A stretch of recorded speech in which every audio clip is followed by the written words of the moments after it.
ఈ రోజు వరకు కూడా ఆ సిద్ధపాటు ముందుగానే ఆ సిద్ధపాటును కలిగి మేము నేర్చుకున్నాం. ఆ విధంగా ఈ రోజు కూడా మనం అంతా ఆ విధంగా నేర్చుకోవాలి, మన పిల్లలకి నేర్పాలి. ఏదో మందిరం వచ్చేసాము, వెళ్ళిపోయాము, వచ్చాము, వెళ్ళిపోయాము, ఏదో కొత్త సంవత్సరం, కొత్త బట్టలు, కొత్త జీవితం, కొత్తగా ఏదో ఒక పండగలాగా కాదు. ఏ రోజైతే మనము యేసుక్రీస్తు ప్రభువారిని సొంత రక్షకుడిగా అంగీకరించామో ఆ రోజే పండగ. మొన్నే పోయిన ఆదివారం, నిన్న కాదు అంతకుముందు ఆదివారం మా దగ్గర ఒక ఆయన వర్తమానం చెప్తా ఉంటే, క్రిస్మస్ పండగ ఎప్పుడు చేసుకున్నాము అని అడిగారు. అయితే ఎవ్వరు చెప్పలే. క్రిస్మస్ పండగ ఎప్పుడు చేసుకున్నాము అని ఇప్పుడు ప్రశ్నిస్తే కూడా ప్రతి సంవత్సరం చేసుకుంటున్నాం కదండి అంటారు. అది కాదు. ఎప్పుడైతే యేసుక్రీస్తు ప్రభువారిని మన సొంత రక్షకుడిగా, మన ప్రభువుగా, మన రాజుగా, మన దేవుడిగా అంగీకరించామో, స్వీకరించామో ఆ రోజే క్రిస్మస్ పండుగ. క్రిస్మస్ పండుగ అనేటువంటిది బైబిల్లో లేదు అసలు. క్రిస్మస్ పండుగే లేదు అసలు. ఒకానొకప్పుడు మన సమాజాలలో భక్సింగ్ గారు ఈ క్రిస్మస్ రోజున మీటింగ్ అనేటువంటిదే ఉండింది కాదు. భక్సింగ్ గారు పెట్టలే. క్రిస్మస్ రోజు పండుగ లేదు, ఆ రోజు మీటింగ్ లేదు. బైబిల్లో ఉందండి క్రిస్మస్ రోజు పలానా రోజని, పలానా రోజని డేట్ లేకపోయినా కూడా క్రిస్మస్ పండుగ చేసుకోమన్నా. ఏ రోజైతే నీవు యేసుక్రీస్తు ప్రభువారిని అంగీకరించావో ఆ రోజే పండుగ.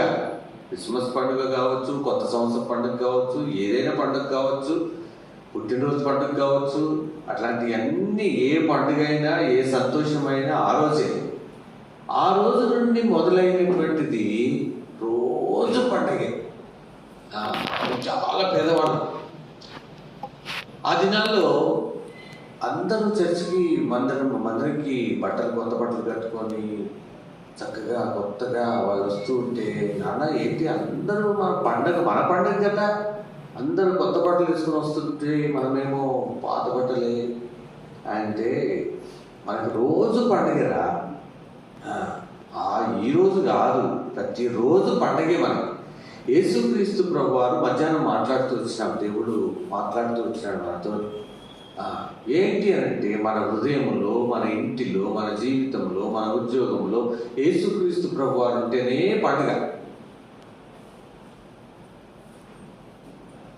ప్రత్యేకంగా ఒక రోజు పండుగ అనేటువంటిది ఏం లేదు. ప్రతిరోజు పండుగే. యేసుక్రీస్తు ప్రభువారిని మనం కలిగి ఉండినాము అనంటే పండుగే. ఎప్పుడైనా పండుగ, ఏ రోజైనా పండుగ, ప్రతిరోజు పండుగే. కాబట్టి ఆ పండుగ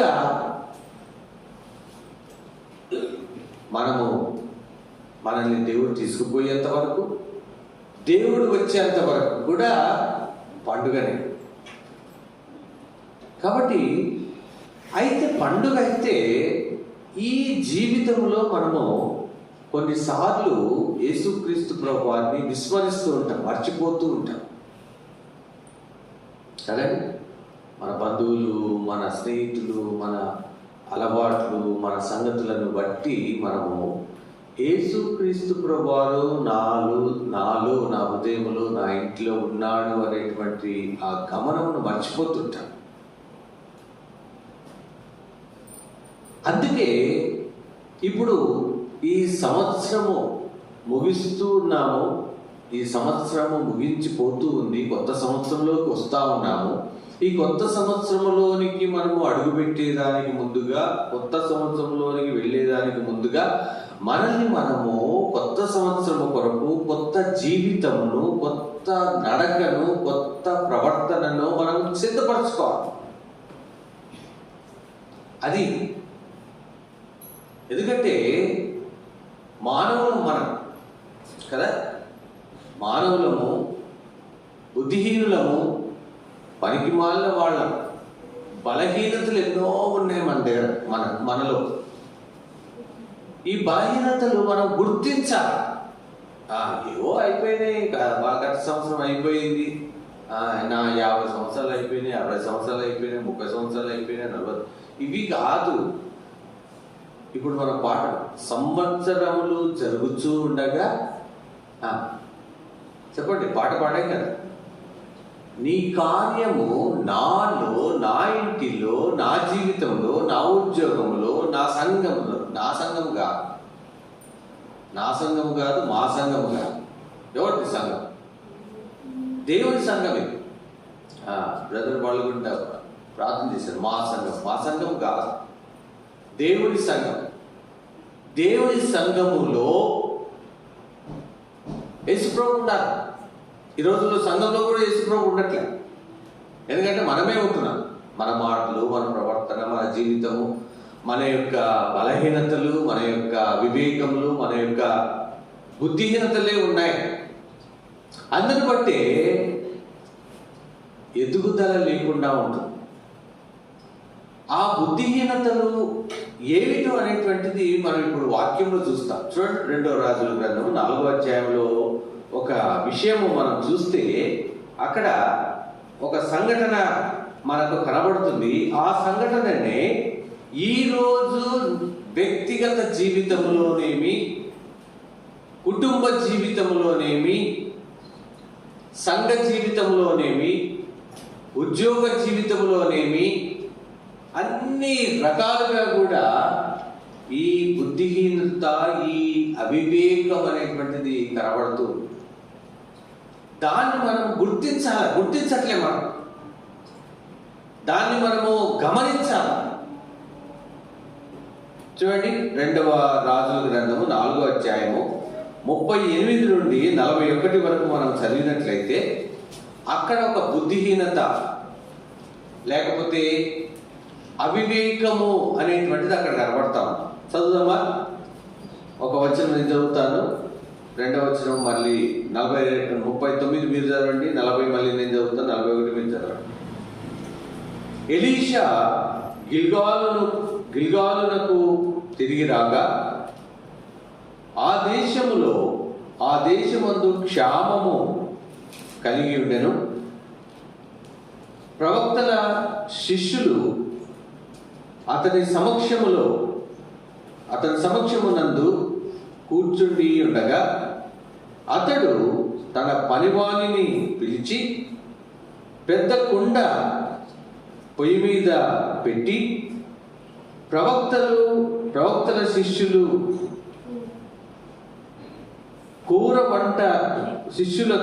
కూర వంట చేయమని సెలవిచ్చెను.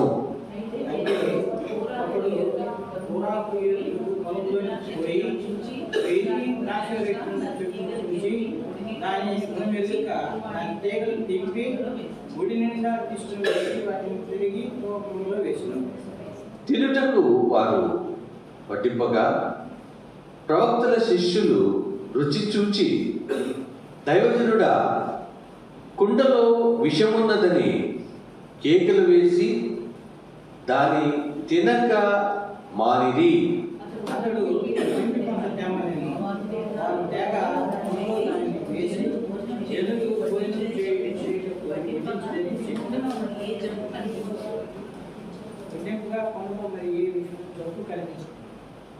ఇక్కడ ఒక సందర్భము, ఒక సంఘటన మనకందరికి తెలిసిందే.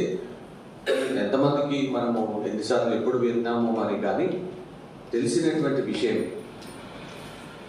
ఎలీషా అనేటువంటి ప్రవక్త అక్కడ ఉన్నాడు.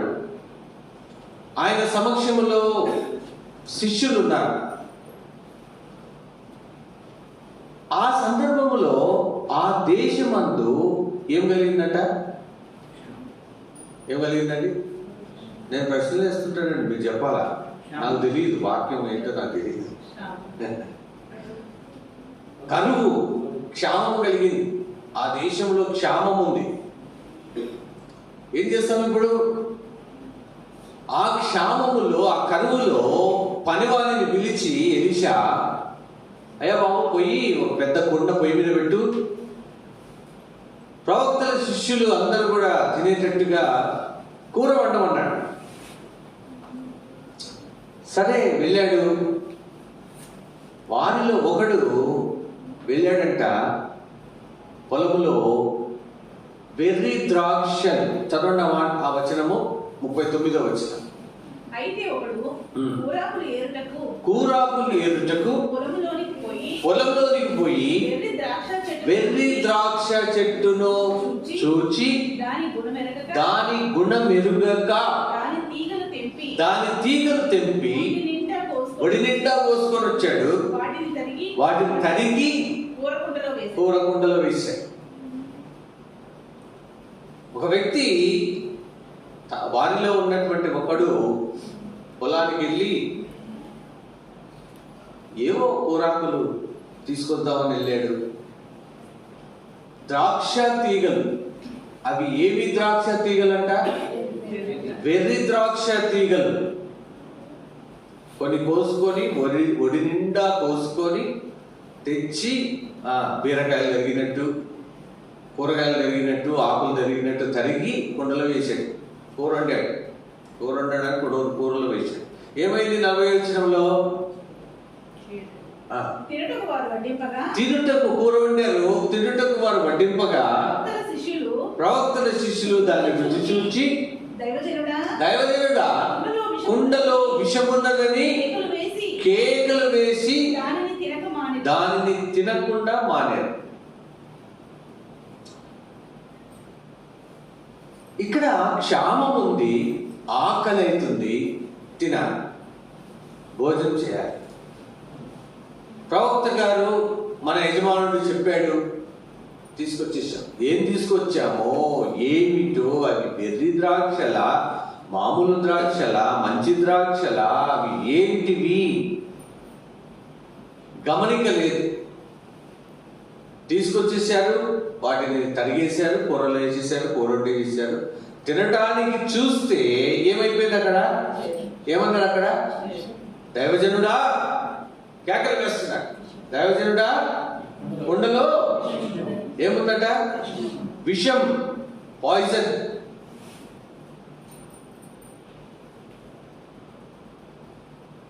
విషం ఉంది కుండలో. ఆ కుండ నువ్వే, నేనే. ఆ కుండలో విషం ఉంది. ఏం విషం ఉంది? వెర్రి ద్రాక్షలు. వెర్రి ద్రాక్షలు. ఇక్కడ వాక్యంలో మనం చూసిన మాట ఎరుగకనే, దాని గుణం ఎరుగకనే ఆ వ్యక్తి వెర్రి ద్రాక్షలో దాని గుణం ఏంటో, అది చేదు ఉంటుందా, విషంగా ఉంటుందా, రుచిగా ఉంటుందా, ఏం బాగుంటుందా లేదా, దాన్ని ఎరుగకనే తీసుకొచ్చేసాడు. మన జీవితాల్లో మనం చూస్తే ఎరిగే మనలో విషయం. అవునా కదా? మనల్ని మనం పరీక్షించుకోవాలి. ఇప్పుడు మనము ఆ పరీక్ష కొరకే దేవుని వాక్యమునకు ముందుగా, దేవుని వాక్యము ఎదుటికి మనం వచ్చాం. దేవుని వాక్యం మనతో మాట్లాడుతుంది. ఇప్పుడు ఈ వెర్రి ద్రాక్షలు మనకు తెలిసే మనలో ఉన్నాయి. దేవుని నమ్ముకున్నాం. ఇక్కడ ఎంతమంది ఇంకా యేసుక్రీస్తు ప్రభువుని సొంత రక్షకుడుగా అంగీకరించలేదు, కానీ అంగీకరించని వాళ్ళు ఎరుగక వాళ్ళల్లో ఆ వెర్రి ద్రాక్షలు, ఆ విషం ఉంది. ఇప్పుడైనా కూడా వాళ్ళు తెలుసుకొని ఆ విషయం, పాప సంబంధమైన, దోష సంబంధమైన, అపవిత్రమైనటువంటి విషయము నీలో ఉన్నదని నీ వెరిగి యేసుక్రీస్తు ప్రభువు దగ్గరకు వచ్చినట్లయితే నిన్ను బాగు చేస్తాడు, నీవు రక్షించబడతావు, ఆ విషయం నుండి తప్పించబడతావు. తెలిసి కూడా దాని గుణం ఎరిగి కూడా మనలో విషముంది, విషముంది. ఏంటి ఆ విషయం? అవివేకం, అజ్ఞానం, గర్వం. ముఖ్యంగా దేవుని బిడ్డల మధ్యలో గర్వం ఉంటుంది. నేను అన్యుల మధ్యలో ఉండదు. ఇది ఆ దుష్టుడు అపవాది అన్యుల మధ్యలో లేకపోతే ఇంకెవరో క్రైస్తవేతరుల దగ్గరికి పోడు. వాళ్ళు వాని బిడ్డలే కాబట్టి వాళ్ళ దగ్గరికి పోడు, మన దగ్గరికే వస్తాడు. మనలోనికి ముఖ్యంగా ఫస్ట్గా గర్వాన్ని తీసుకొని వస్తాడు. మనలో అతిశయం, నేను అనే అతిశయము, నేను అనే గర్వము, నేను అనేటువంటిది నా అంతటోడు లేడు, నేనే. ఇంకా రకరకాలైనటువంటి వెర్రి ద్రాక్షలు ఉంటాయి మన దగ్గర. బుద్ధిహీనమైనటువంటి విషయాలు. బుద్ధి లేదారా నీకు అంటే ఎంత కోపం వస్తుందంటే మనకి. హైదరాబాద్ నుంచి వచ్చి బుద్ధి లేదని అనిపించుకున్నానా నేను, ఏమండి కదా? తగ్గింపు లేదు. అరే ఆ వ్యక్తి బుద్ధి లేదన్నాడే, ఏమి బుద్ధి లేని విషయం ఉంది నాలో, ఏమి బుద్ధి లేకుండా మాట్లాడాను, ఏమి బుద్ధి లేకుండా నేను ప్రవర్తించాను, ఏ వెర్రి ద్రాక్ష నాలో ఉంది అని పరీక్షించుకోవడం లేదు ఈరోజు మన దేవుని బిడ్డల్లో. పరీక్ష మనం కలిగి ఉండాలి. విషయం ఉంది అందులో, ఏదోలే ఏదో వెర్రి ద్రాక్షలు కదా, ఆయన క్షామములో కరువులో ఏదో పోసుకొచ్చాడు, దాన్ని ఏదో అట్లా ఇట్లా చేసేసుకొని తిందాము, తినలేము. నీ ప్రవర్తన, నీ మాట, నీ బుద్ధిహీనత విషం, పాయిజన్. నీ నా ప్రవర్తన, నీ నా మాట తీరు, ప్రవర్తన తీరు, నడక తీరు, మాట్లాడే తీరు విషముగా ఉంటుంది, విషముగా ఉంటుంది. అది మనం గుర్తించాలా. ఇక్కడ శిష్యుల ప్రవక్తల శిష్యులు ఏం చేశారంటే రుచి చూశారు. రుచి చూసి దైవజనుడా దాంట్లో విషం ఉంది, దాంట్లో విషం ఉంది. దేవుడి దగ్గర ఆ యజమానుడి దగ్గరికి తీసుకొచ్చాడు. మన యజమానుడైన యేసుక్రీస్తు ప్రభు వారి దగ్గరికి మనం ఆ యొక్క గుణాన్ని తీసుకురావాలి. అవును ప్రభా, ఇగో నాలో ఈ విషయం ఉంది, నాలో ఈ బుద్ధిహీనత ఉంది ప్రభా. ఈ బుద్ధిహీనతను బట్టి నేను, నా కుటుంబము, సంఘము, దేశము, నా ఇరుగు పొరుగు అంతా పాయిజన్ అయిపోతున్నా, విషమైపోతున్నా. నన్ను క్షమించు, నన్ను బాగు చేయి అని ప్రభు దగ్గరికి రావాలా. ఈ ప్రవక్తల శిష్యులు అదే చేశారు. ప్రభా, యజమానుడా, దైవజనుడా, అందులో విషం ఉంది, విషం ఉంది, మరణం ఉంది. విషం అంటే ఏంటంటే విషము ఏదో అని తినేస్తే అయిపోద్దా? ఏముంటుంది అందులో? మరణం ఉంటుంది. ఈ బుద్ధిహీనత ఏదో రక్షించబడక ముందు, రక్షించబడలేదు కాబట్టి, పాపంలో ఉన్నా కాబట్టి, పాపం వల్ల వచ్చే జీతం మరణము అనుకుంటాం. రక్షించబడినా కూడా ఈ బుద్ధిహీనత అనేటువంటిది నీవు గుర్తించకపోతే, ఈ యొక్క నీలో ఉన్నటువంటి అపవిత్రత, నీలో ఉన్నటువంటి ఆ యొక్క మరణమునకు దారి తీసేటువంటి దోషము నీలో ఉండినట్లయితే, రక్షించబడినా కూడా మరణంలోకి వెళ్తాం. ఒక తీర్పు ఉంటుంది, భయంకరమైన తీర్పు, భయంకరమైన మరి ఆ యొక్క తృణీకారము. ఎంతమందిని చూశాను ఈ లోకంలోనే. బయట పరలోకానికి వెళ్ళిన తర్వాత దేవుడు అక్కడ ఇంకొక తీర్పు ఉంటుంది, అది వేరే బైబిల్ స్టడీ. అది ఈ లోకంలోనే చాలా మందిని చూశాను నేను. దేవుని బిడ్డలే.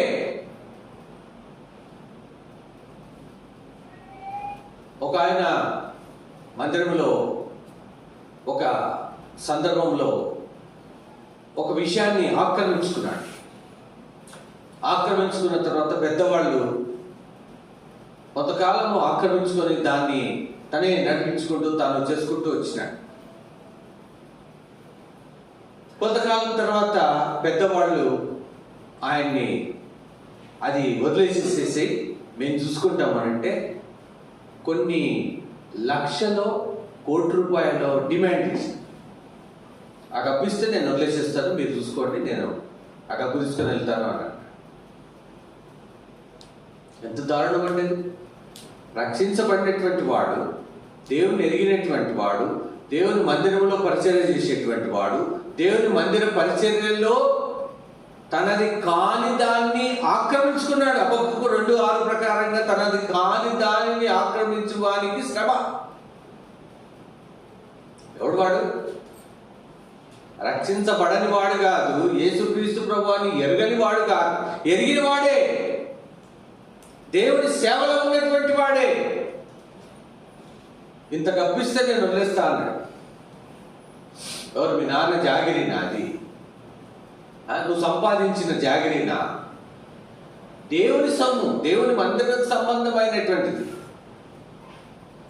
ఇక పెద్దవాళ్ళు మౌనంగా ఉండిపోయారు. కొంతకాలానికి ఈ డబ్బు డిమాండ్ చేసినటువంటి ఆ వ్యక్తికి పిచ్చి పట్టి ఇంటిలో ఆ వ్యక్తిని భద్రంగా చూసుకుంటున్నాడు. ఆ వ్యక్తి దేవుని ఇంటిలో మౌనంగా ఉండట్లే, అటు ఇటు పరుగులెత్తుతున్నాడు. ఒంటి మీద బట్ట ఉంది లేని కూడా తెలియకుండా పరుగెత్తుతున్నాడు. అందుకని ఆ వ్యక్తికి భద్రత కోసము ఒక ఇద్దరు ఎవరో ఇంటివారు ఆయన కాపలా కాస్తున్నారు. కొన్ని సందర్భాల్లో కాపలా కాసే వాళ్ళు కూడా చూడలేకపోయారు. ఆ రోడ్డు మీదకి బట్టలు లేకుండా వచ్చేసారు. ఒంటి మీద ఒక బట్ట లేదు. మరణమా ఏమంటారు? ఎటువంటి తీర్పు చూసారా? అందుకనే ఈ వాక్యము మనతో మాట్లాడుతుంది. మరణమున్నందులో, నీ జీవితంలో, నీ బ్రతుకులో విషం ఉంది. అది నువ్వు ఎరుగు, అది నువ్వు తెలుసుకో. తెలుసుకొని ఏం చేయాలా? ప్రభు దగ్గరికి రావాలా. ప్రభు దగ్గరకు వచ్చినప్పుడు దైవజనుడా అందులో విషం ఉంది అన్నప్పుడు ఆ దైవజనుడు ఏం చేశాడు? చదవండి 41వ వచనంలో. అతడు పిండి కొంచెము తెమ్మనగా వారు తేగ కుండలో ఆ పిండిని వేసి జనులు భోజనము చేయుటకు వడ్డించమని చెప్పాను. వడ్డింపగా ఆ కుండలో ఏం లేదంట, జబ్బే లేదు, అసలు విషము లేదు, మరణం లేదు, జబ్బే లేదు. ఏంటి పిండి? ఏంటండి పిండి? యేసు ప్రభువు వారే. ఏంటి పిండి? ఏంటంటే పిండిని తీసుకొచ్చి యేసు ప్రభు వారు అని చూపిస్తారు. ప్రతిదాన్ని ఏదో ఒక దాన్ని అదే యేసు ప్రభు సూచనగా చూపిస్తారు. నిజమే. ఎట్లా వస్తుంది పిండి? గోధుమ గింజ నలగాల,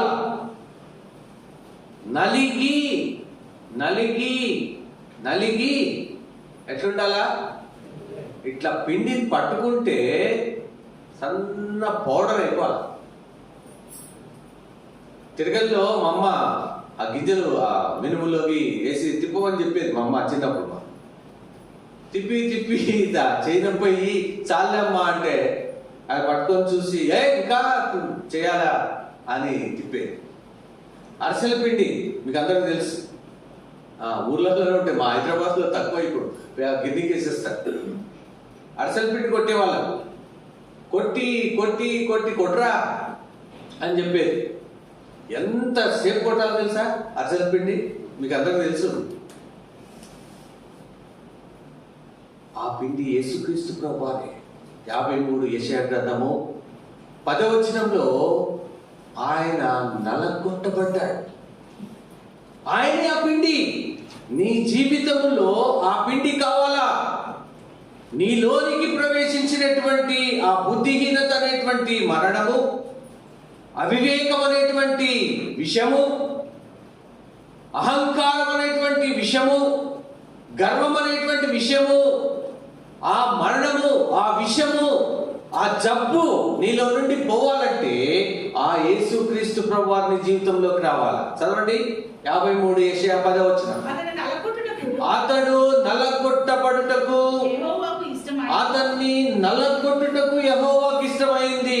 అదే 5వ వచనం అండి, 53:5వ వచనం. మన అతిక్రమ క్రియలను బట్టి అతడు యేసుక్రీస్తు ప్రభువారు గాయపరచబడ్డాడు, మన దోషములను బట్టి ఏంటంట నలగొట్టబడ్డాడు, నలిగిపోయాడు. ఆ సిలువలో నీ కోసము నా కోసము నలగొట్టబడ్డాడు. ఆ నలగొట్టబడినటువంటి ఆ యేసుక్రీస్తు ప్రభువారు పిండిగా నీ జీవితంలో నా జీవితంలో అవసరం. ఆ పిండి నా జీవితంలో అవసరము. ఆ పిండిని కలిగినటువంటి వారముగా విషము, మరణము, జబ్బు ఏది ఉందో అది తొలగించబడి నూతన సంవత్సరంలోకి మనం ప్రవేశిస్తాం.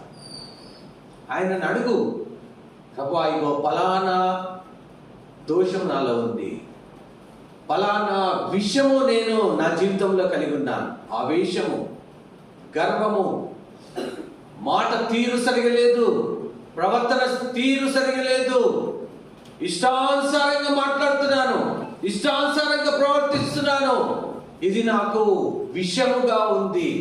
కీర్తనకారుడు అడిగాడు ప్రభువుని. చూడండి 139వ కీర్తన మొదటి వచనం నుండి మనం చదివితే కనుక అక్కడ ఆ కీర్తనకారుడు తన యొక్క ఆ బలహీనత ఏమిటో, ఆ యొక్క ఆ విషయం ఏమిటో తాను గుర్తించి ప్రభువుని అడుగుతున్నాడు. ఇదిగో ఈ విషయము నన్ను మరణమునకు దారి తీసేటువంటిదిగా, నన్ను నాశనమునకు తీసుకెళ్లేటువంటిదిగా ఉంది కనుక ప్రభా ఇదిగో అని ప్రభువుని అడుగుతున్నాడు. చదవండి 139 మొదటి వచనం నుండి. యెహోవా నీవు నన్ను పరిశోధించి తెలుసుకొని ఉన్నావు, నేను కూర్చుండుట లేచుట నీకు తెలియను, నాకు తలంపు పుట్టక మునిపే నీవు నా మనసు ఎరిగి ఉన్నవాడవు, నా నడకను పడకను నీవు పరిశీలన చేస్తూ ఉన్నావు, నా చర్యలన్నిటినీ బాగుగా తెలుసుకొని ఉన్నావు.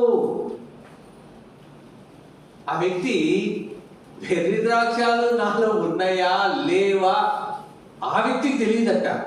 తెలిసేమో అది కూడా, కానీ దేవునితో మాట్లాడుతున్నాడు. ఏమంటే, ప్రభా నా నాలుకకు ఆ మాట రాకముందే నా మనసు నీకు తెలుసు, నేను నడుచుట, కూర్చుండుట, లేచుట, పడుకొనుట. ఆ కీర్తనకారుని గురించి కీర్తన గ్రంథంలో మనం చదివితే 63వ కీర్తనలో ఉంది, ఇంకా వేరే వేరే కీర్తనల్లో ఉన్నాయి. ఆయన తన నడక, పడక, లేచుట, కూర్చుండుట, నడుచుట, తన తలంపులు అన్నీ కూడా దేవుని దగ్గర పెడుతున్నాడు. దేవుడికి తెలుసు అనేటువంటి ఒక గుర్తింపు కలిగినటువంటి వాడుగా ఉన్నాడు. నాలో ఏ విధమైనటువంటి వెర్రి ద్రాక్షలు లేకుండా చూసుకోవాలి అనేటువంటి ఆ దృక్పథము ఈ 4 వచనాల్లో కనబడుతుంది. 139 4 వచనాల్లో మనకు కనబడుతుంది. 25వ వచనం చూడండి. 25వ వచనంలో అక్కడ తను ఎంత చక్కగా ఒప్పుకుంటూ మా ప్రార్థన చేస్తున్నాడు. ఇదే 139 25 ఎన్నో వచనం అంటే అది 24 చివరి వచనం కదా. నీకు ఆయాసకరమైన మార్గము నాలో ఉన్నదేమో చూడు, నిత్య మార్గంలో నన్ను నడిపించాను. దాని పైన ఇంకా ఉంది చూడండి, 23 ఏమో చూడండి. అది ఏమండి తెలుసు ఆయనకు. 51వ కీర్తనలో మనము పోయి చూస్తే, నేను పాపిని, నేను పాపంలోనే పుట్టిన వాడను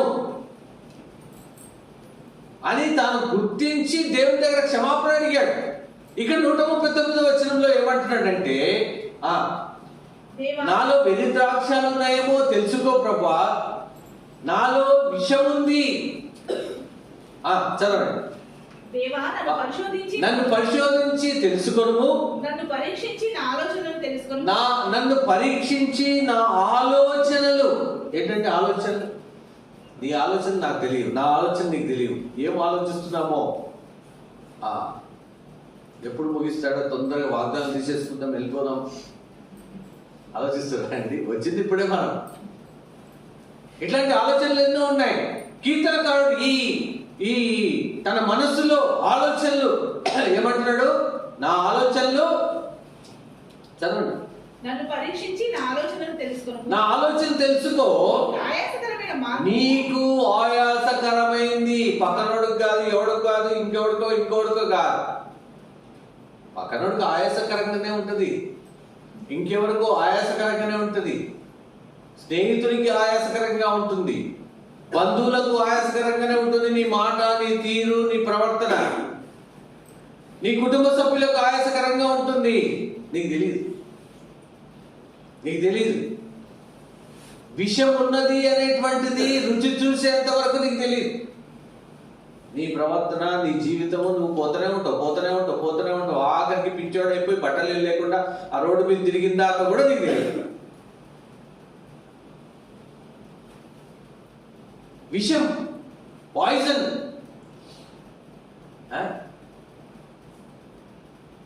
ఎంత భయంకరమైనటువంటిది ఈ పాపం. మొన్న మనతో దేవుడు మాట్లాడు, ఏమి? ఆజ్ఞ అతిక్రమమే పాపం. ఆజ్ఞ అతిక్రమమే పాపం. సౌలుతో సమూయేలు మాట్లాడాడు. ఏమని మాట్లాడాడు? యెహోవా మాట వినుము. మనం వినం. ఎందుకు వినమండి? గర్వం, అవివేకం. మాట వినడానికి మనసు ఒప్పుకోదు, మాట వినడానికి మనస్సు అంగీకరించదు. సౌలు అదే చేశాడు, మాట వినలే. ముందే ఆ వ్యక్తి మాట వినడాన్ని తెలిసే దేవుడు సమూయేలు ద్వారా వర్తమానం పంపించాడు. యెహోవా మాట వినయ్యా బాబు అని చెప్పి పంపించాడు. వినలే. ఈరోజు మనమంతే కఠినపరుచుకుంటూ ఉంటాం. చెడ్డ మాటలు వింటాం.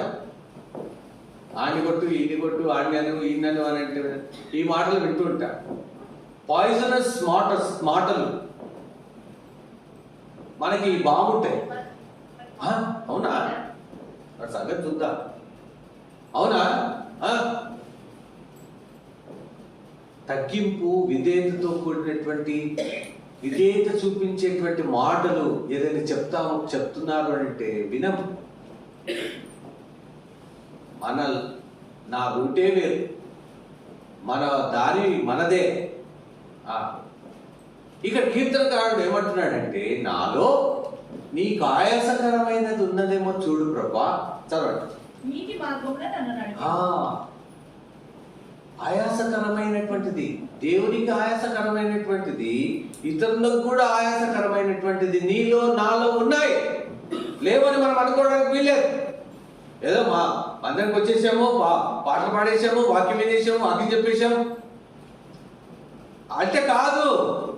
నాకు నేను కూడా పరీక్షించుకోవాలి. వాక్యం బోధిస్తున్నానంటే వాక్యం బోధించడంతో కాదు, నాకు ఇంకెక్కువ శిక్ష. బోధించే నీవు, బోధించే నేను ఎక్కువ శిక్ష. కాబట్టి నేను జాగ్రత్తగా ఉండాలి. అదేవిధంగా ప్రతి మనుష్యుడు కూడా జాగ్రత్త పడాలి. ఎవరికి ఆయాసకరంగా ఉన్నావా? దేవునికి ఆయాసకరంగా ఉన్నావా? పరీక్షించుకోవాలి. పరీక్ష గుండా వెళ్ళాలి. స్కూల్ పిల్లలు ఉన్నారు, కాలేజ్ పిల్లలు ఉన్నారు, మీకు అందరికీ తెలిసి ఇక్కడ టీచర్లు కూడా ఉన్నారు. ఏం చేస్తారండి? సంవత్సరం అంతా అయిన తర్వాత పరీక్ష. సంవత్సరం అంతా చదివేశావు కదా, 8వ తరగతి, ఇప్పుడు 9వ తరగతి వెళ్ళిపో అన్నారు. పరీక్ష రాయాలా? ఆ పరీక్షలో నీవు ఉత్తీర్ణురాలు అయితేనే 9వ తరగతి, లేకపోతే మళ్ళీ 8వ తరగతి. 7వ తరగతి 2 సార్లు ఫెయిల్ అయ్యాను.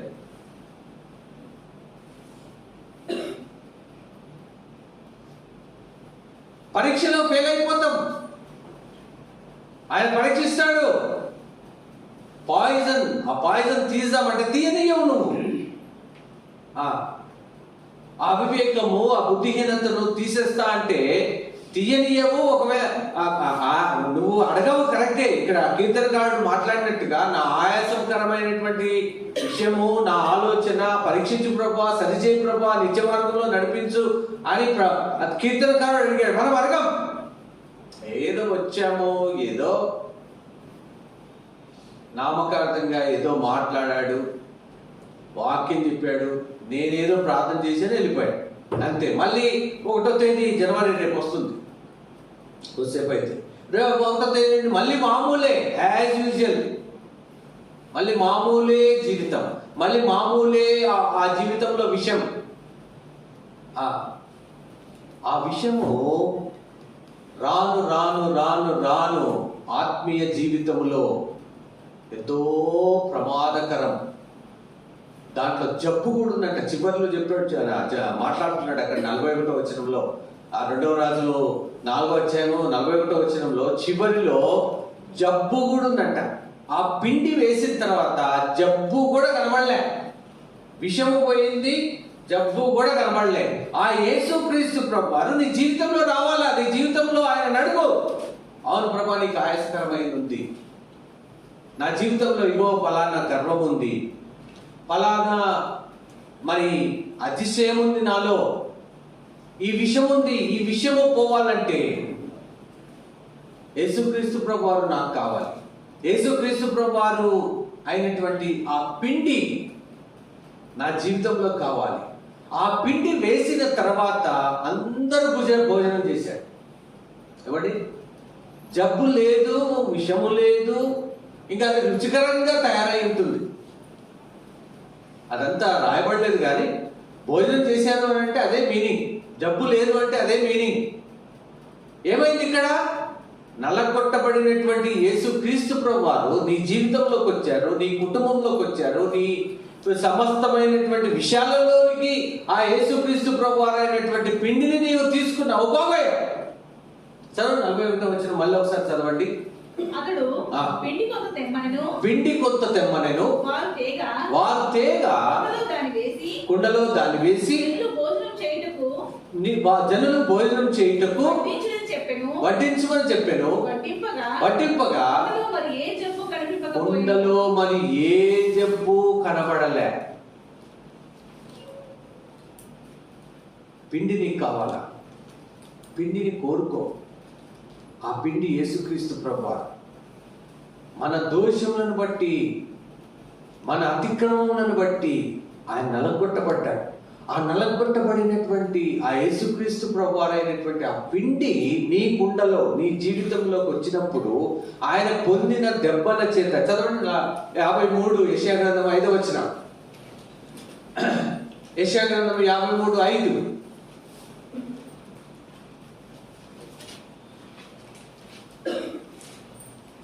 మన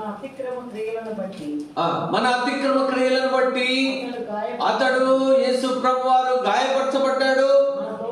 మన దోషములను బట్టి నలగొట్టబడ్డాడు. మన సమాధానార్థమైనటువంటి శిక్ష, మనము విషము కలిగినటువంటి అనుభవంలో శిక్షను పొందవలసినటువంటి వారమైనటువంటి మన శిక్షను అతని మీద పడింది. అతడు పొందిన దెబ్బల చేత, అతడు పొందిన శిక్ష చేత మనకేం జరిగిందంట? జబ్బు పోయింది. విషము నా జీవితంలోని విషము పోయింది, మరణం పోయింది, జీవము.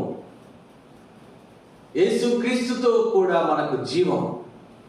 జీవించుతున్న ఆ యేసుక్రీస్తు ప్రభువారితో కూడా ఇప్పుడు మనం జీవించే వారంగా చేయబడుతున్నాం. ఎప్పుడైతే ఆ ప్రభువారి దగ్గరికి నీవు వస్తావో, సంవత్సరం అయిపోయింది, సంవత్సరం అంతటిలో కూడా ఎన్నెన్ని విధాలైనటువంటి విషము నా జీవితంలో ఉందో, ఒకసారి మనము జ్ఞాపకం చేసుకుంటే ఎన్ని అవివేకమైనటువంటి విషయాలు, ఎన్ని బుద్ధిహీనమైనటువంటి విషయాలు మనలో ఉన్నాయి. మన నోటి మాటలు, మన చూపు, మన ప్రవర్తన, మన నడక, మన యొక్క జీవితం. సంవత్సరం అంతా ఎక్కడెక్కడో తిరిగాం, ఎన్నెన్నో బాధ్యతలు కలిగి ఉన్నాం, ఎన్నెన్నో పనులు కలిగి ఉన్నాం, ఎవరెవరితో ఎన్నెన్ని తగాదాలు పడ్డాం. ఇవన్నీ విషయమే. ఇప్పుడు నూతన సంవత్సరంలోకి వెళ్తున్నాం. ఒక తీర్మానంతో మనం వెళ్ళాలి. నాలో విషయం ఉంది, నాలో ఈ మరణం ఉంది, దీన్ని తొలగించుకొని, ఈ జబ్బును నా నుండి తొలగించుకొని, కీర్తన 139 ఆఖరిలో అన్నాడు, నిత్య మార్గములో నన్ను నడిపించు, సత్య మార్గములో నన్ను నడిపించు. ఇప్పుడు నూతన సంవత్సరంలోనికి అడుగు పెట్టే ముందుగా మనల్ని మనము దేవునికి అప్పగించుకున్నాం. ప్రభువా నన్ను క్షమించు, ప్రభువా నాలో మరణం ఉంది, నాలో విషం ఉంది, తొలగించు. పిండి అయిన యేసుక్రీస్తు ప్రభువారు నాకు కావాలి, పిండి అయిన యేసుక్రీస్తు ప్రభువారు నా జీవితంలో కావాలి, పిండి అయిన యేసుక్రీస్తు ప్రభువారు నా ఇంటిలో కావాలి, పిండి అయిన యేసుక్రీస్తు ప్రభువారు నా సమస్తంలో కావాలి. ఆయన ద్వారా నేను స్వస్థత పొంది జబ్బు ఏది కూడా లేకుండా నూతన వ్యక్తిగా నూతన సంవత్సరములోనికి, నిత్య మార్గములోనికి నేను వెళ్ళాలి. ప్రభువా నన్ను జ్ఞాపకం చేసుకో, నన్ను బాగు చేయంటే ఆయన నేను బాగు చేస్తాడు. నూతన సంవత్సరంలోనికి వెళ్తాం. నూతన సంవత్సరంలో నూతనమైన తీర్మానంతో వెళ్ళాలండి. పాత జీవితము, పాత మనస్సు, పాత మాటలు ఇంకెప్పుడు మారేది? కాగా ఎవడైనను క్రీస్తు నందున్న ఎడల వాడేమైపోయాడు? మరణం పోయింది, పాయిజన్ పోయింది, విషం పోయింది, జబ్బు పోయింది, నూతన వ్యక్తిగా చేయబడ్డాడు. నూతన వ్యక్తిగా క్రీస్తులో ఉన్నాడు. క్రీస్తు నందున్న ఈ వ్యక్తి, ఈ స్త్రీ, ఈ పురుషుడు ఇప్పుడు ఏమైపోయాడు? నూతన సృష్టి. ఏం కొత్తదైందంట చెప్పండి. సమస్తము కొత్తదైపోయింది. మాట కొత్తదైపోయింది, ప్రవర్తన కొత్తదైపోయింది, బుద్ధి కొత్తదైపోయింది, గర్వము లేదు, వినయము, తగ్గింపు, విధేయత, లోబడుట. మనం పెద్దవాళ్ళమై ఉండొచ్చు, వయసులో పెద్దోళ్ళు ఉండొచ్చు, ఇంటికి పెద్దోళ్ళు ఉండొచ్చు, ఇంకా మా ఆఫీసులో పెద్దోళ్ళు ఉండొచ్చు, ఏదైనా ఉండొచ్చు. ఎంత పెద్దవాళ్ళమైనా కూడా, ఎంత అధికారం కలిగిన వాడైనా కూడా తగ్గే ఉండాలా. యేసుక్రీస్తు ప్రభువారు ఎవరు? తిమోతి పత్రికలో చూస్తే రాజులకు రాజు, ప్రభువులకు ప్రభు. ఆయన ఎబ్రీ పత్రిక 7వ అధ్యాయము 5-7 అనుకుంటాను, 5వ అధ్యాయము 7వ వచనములో ఆయన యేసుక్రీస్తు ప్రభువారు, దేవాది దేవుడు, మనం పూజించే దేవుడు, మనము కొనియాడే ప్రభు. ఆయన ఏం నేర్చుకున్నాడంట? చదవండి. 5-7 అనుకుంటుంది చూడండి. శరీరధారి అయి ఉన్న దినములలో మహారోదనముతోను కన్నీళ్లతోను తన్ను మరణము నుండి తప్పించి రక్షింపగలవానికి ప్రార్థనలు యాచనలు చేసి భయభక్తులు కలిగి ఉన్నందున తను అంగీకరించబడ్డాడు. భయభక్తులు కలిగినటువంటి వాడిగా ఉంటూ వచ్చినాడు. ఆయనకి ఎందుకంటే భయభక్తులు? ఆయన అధికారి కదా, ఆయన ప్రభువు కదా,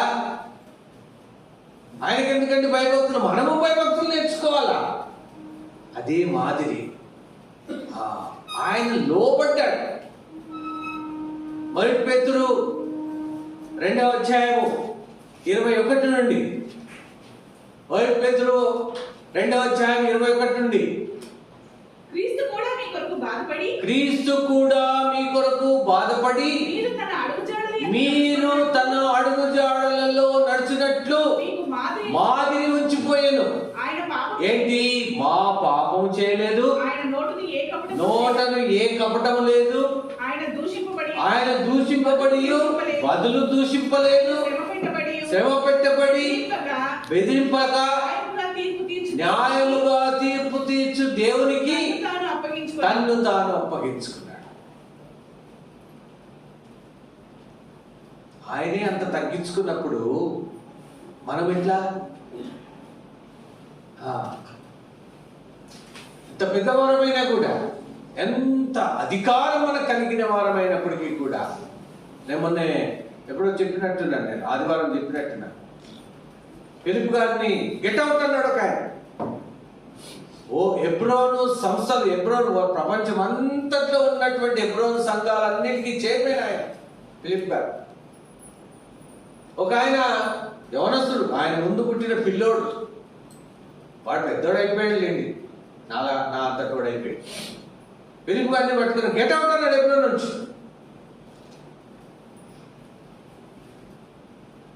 ఎవడరా నువ్వు? నా ముందు పుట్టినావు, నన్ను గెట్ అవుట్ అంటావు? నేను అంటాను అట్లా, మనం అంటామంట. అదే దేవుని మనసు, క్రీస్తు కలిగిన మనసు. ఆయన గెట్ అవుట్ అంటే వెళ్ళిపోయాడు. తర్వాత ఇప్పుడు ఆ వ్యక్తి అంకుల్, ఫిలిప్ అంకుల్ నేను క్షమించు అంటే, అయ్యా బాబు ఇప్పుడు కాదు, నువ్వు ఎప్పుడైతే గెట్ అవుట్ అన్నావో అప్పుడే నిన్ను క్షమించాను అన్నాడు. అట్లాంటివి బక్సింగ్ గారి దగ్గర, ఫిలిప్ గారి దగ్గర నేను చూశాను. ఎవరు? ఇప్పుడు యేసుక్రీస్తు ప్రభువాన్ని మనం చదివాము. ఆ క్రీస్తు మనస్సు, ఆ యేసు క్రీస్తు యొక్క మనస్సును కలిగినటువంటి వాళ్ళు ఈ దైవజనులు, వాళ్ళు మనల్ని శిక్షిస్తారు. ఒక క్రమములోనికి, డిసిప్లిన్ మనకు నేర్పడానికి కొన్ని శిక్షల గుండా నడిపిస్తారు. ఆ శిక్షలకు ఎదురు తిరగకూడదు. ఏం నేర్చుకో, వాళ్ళే శిక్ష గుండా వెళ్ళారు. బక్సింగ్ గారే కావచ్చు, ఫిలిప్ గారే కావచ్చు, ఇంకా చాలా మంది నేను చూశాను చిన్నతనం నుంచి కూడా. ఎంత తగ్గింపు, ఎంత తగ్గింపు. ఫిలిప్ గారిని ఇంకొక మనుషులు చాలా చెడ్డ మాటలు మాట్లాడారు, బూతులు మాట్లాడారు, ఏం మాట్లాడలేదు. మనం ఎంత వాళ్ళ ముందు ఆ ఫిలిప్ గారు, పెద్దవాళ్ళు, ఇప్పుడు మన దగ్గర ఉన్న థియోడర్ గారి మీదకి ఒక స్త్రీ చెప్పు తీసుకొని వచ్చింది ఫిబ్రవరి. క్రీస్తు యేసుకు కలిగిన మనస్సు, అదే నలగొట్టబడినటువంటి పిండి నీ జీవితంలో ఉండాల. నీవు కూడా నలగాల. నువ్వు నలగకపోతే దేనికి పనికిరావు. నలగకుండా ఉన్నటువంటి పిండితో రొట్టె చేస్తారండి. వాడు పిండి చేసేవాడు, పిండి గిన్ని వాడు కొన్ని సందర్భాల్లో మెత్తగా చేయడు, మళ్ళీ తీసుకెళ్తాం వాడి దగ్గర, వాడిని తిడతా, మెత్తగా కాలేదు అని. నాకు చెప్పే కదా, అరిసెల పిండి మమ్మ కొట్టురా, ఇంకా కొట్టు అని చెప్పి మెత్తగా కొట్టించేది. అది నల్లకపోతే అరిసెలు కావు. పిండి నలగకపోతే, మెత్తగా కాకపోతే రొట్టె కాదు. నీవు కూడా అదే. నీలో విషం ఉంది, ఆ విషం పోవాలంటే నువ్వు నలగాల, నువ్వు తగ్గాల, తగ్గింపులోకి రావాలా, లోపడిలోకి రావాలా. నువ్వు ఏదో ప్రార్థన చేసేసి వెళ్ళిపోతే కాదు, జీవితము మారాలా. క్రీస్తునన్నట్లయితే నీవు నూతనమైన వ్యక్తిగా మారాలా. నీవు క్రీస్తు యొక్క మనసును కలిగి నీవు చేంజ్ అయిపోవాలా. అప్పుడు ఇతరులు చక్కగా భోజనం చేస్తారు, మంచి రొట్టెగా నిన్ను చూస్తారు. ప్రభువు నిన్ను చూస్తాడు, ఇతరులు నిన్ను చూస్తాడు. ఈ రొట్టెని బట్టి ఇంకొక రొట్టె తయారవుతుంది. ఊరికి ప్రార్థన చేసి వెళ్ళిపోతే కాదు. ఏదో ఒప్పుకోమన్నాడు కాబట్టి, వాక్యం చెప్పాడు కాబట్టి వాక్యం విని ప్రార్థన చేసి సొప్ప వేసేసుకొని వెళ్ళిపోతే అది వేషధారణ. ఆ వేషధారణ కాదు. నిజముగా నీవు నలగాల. నిజముగా యేసుక్రీస్తు ప్రభువును ఆ శిలువలో ఎట్లా నలిగాడో ఆయన నలుగుట ద్వారా నీవు నేను స్వస్థపరచబడుతున్నాం. ఆయన పొందిన దెబ్బల చేత మనం స్వస్థపరచబడుతున్నాము. మనం కూడా నలిగినప్పుడు ఇతరులు ఇంకొకరు స్వస్థపరచబడతారు. మనకే స్వస్థత లేదు, మనమే నలగలేదు, మనకే స్వస్థత లేదు, ఇంకొకటి స్వస్థత పొందుతాడండి. అది మనం గమనించాలా. ప్రభువా, ఇదిగో నిజమే, నాలో విషయం ఉంది, నేను నలగని పరిస్థితి ఉంది. ఈ పిండి ఆ యేసుక్రీస్తు ప్రభువారైనటువంటి ఆ మెత్తని పిండి ఆ విషమును, ఆ జబ్బును పోగొట్టినట్టుగా నేను కూడా పిండిగా చేయబడాలి, నేను కూడా తగ్గింపులోకి రావాలి, నేను కూడా లోబడిన జీవితంలోకి రావాలి అనేటువంటి తీర్మానము నూతన సంవత్సరం కోసం మనం తీర్మానం చేసుకొని యథార్థముగా నిజముగా మనము దేవుని దగ్గర క్షమాపణ కోరి ఆయన అడిగినట్లయితే ఆయన మనల్ని బాగు చేస్తారు. ఇక్కడ నుంచి మనం ఎట్లా ఉంటామంటే కొరింథీ 5:17 ప్రకారంగా నూతన సృష్టి, పాతవి లేవిక. నేను రోజు ఆఫీస్కి పోయేటప్పుడు వచ్చేటప్పుడు ఎప్పుడు చెవులు అవి వింటూ ఉంటాను. ఒక పాట వినపడుతూ ఉంటాను. అందులో ఆయన చెప్తా ఉంటాడు, పాతవి లేవు అంటాడు ఆయన. పాతవి లేవు, కొత్తవి, కొత్త జీవితం, కొత్త మాట, కొత్త ప్రవర్తన, కొత్త నడక. అరే ఏంటి వ్యక్తి, ఈ స్త్రీ ఏంటి మాట మారిపోయింది, ప్రవర్తన మారిపోయింది, ఏంటి కొత్తగా కనబడుతున్నాడు, ఇవేంటి కొత్తగా కనబడుతుంది. వాడు కూడా కొత్తగా తయారవుతాడు, ఆమె కూడా కొత్తగా తయారవుతుంది. ఎవరి వల్ల? నీ వల్ల, నా వల్ల. మనము ఏదైతే కొత్తగా మన జీవితం మారిందో, మన మాట మారిందో, వాడు కూడా మారుతాడు. అరే వాడు నిజంగా దేవుని బిడ్డరా. కొంతమంది అట్లాంటి సాక్ష్యాలు నేను విన్నా కొంతమంది గురించి. అరే వాడు నిజంగా దేవుని బిడ్డరా. క్రైస్తవులు మామూలుగా బయట వాళ్ళు దేవుని బిడ్డలు అంటారు, కానీ కొంతమంది నోట్ల నుంచి విన్నది ఏంటంటే నిజంగా దేవుని బిడ్డరా. అంటే దేవుని బిడ్డ నిజంగా దేవుని బిడ్డ కాదనమాట, వీడు నిజంగా దేవుని బిడ్డ. ఎవరు? కాగా ఎవడైనను క్రీస్తునందున్న వాడు నిజంగా దేవుని బిడ్డ, నూతన సృష్టి. ఈ జీవితము మనకి ఇయ్యాలనే దేవుని ఉద్దేశం. కాబట్టి మనల్ని మనం పరీక్షించుకుందాం, మనల్ని మనం దేవునికి అప్పగించుకుందాం. ఆ ప్రభువా, ఆ మెత్తని పిండి, ఆ పిండి అయిన యేసుక్రీస్తు ప్రభువారు నా జీవితంలో కావాలి. నేను కూడా నూతనమైనటువంటి విధంగా ఆ పిండిగా నేను ఇతరుల కొరకు పిండిగా నేను చేయబడాలి, నన్ను ఆ విధంగా చేయి అని అడిగినట్లయితే ఆయన బాగు చేస్తాడు. ఇక నుంచి రేపు కాసేపు అయితే 1వ తేదీలో నుండి మనం కొత్త సంవత్సరంలోకి వెళ్తాం. 25వ సంవత్సరం, 2025 సంవత్సరంలోకి వెళ్తాం. ఎట్లా? నూతనమైన వ్యక్తిగా, నూతన స్వభావంతో, నూతనమైనటువంటి ప్రవర్తనతో, నూతనమైనటువంటి మాట, ముఖ్యంగా మాట అండి. మాటలు, కొంతమంది మాటలు వాళ్ళు ఎట్లా ఉంటాయంటే వాళ్ళకు బాగుంటాయి, కానీ అవతల వాళ్ళకు హట్ అవుతుంటారు, నొప్పి కలుగుతుంటారు. అది వాళ్ళు గుర్తించరు, మాట్లాడే వాళ్ళు గుర్తించరు. అదే మనమే అది గుర్తించాలా. నేను ఎట్లా మాట్లాడుతున్నా, నేను ఎట్లా ఆ మాట తీరు ఎట్లా ఉంది సరి చేసుకోవాలి. అట్లాగా అన్ని విషయాలు కూడా దేవుడి వాక్యం దీవించుగా.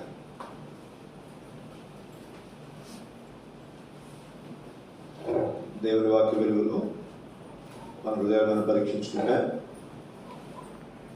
ప్రార్థన చేసుకుంటే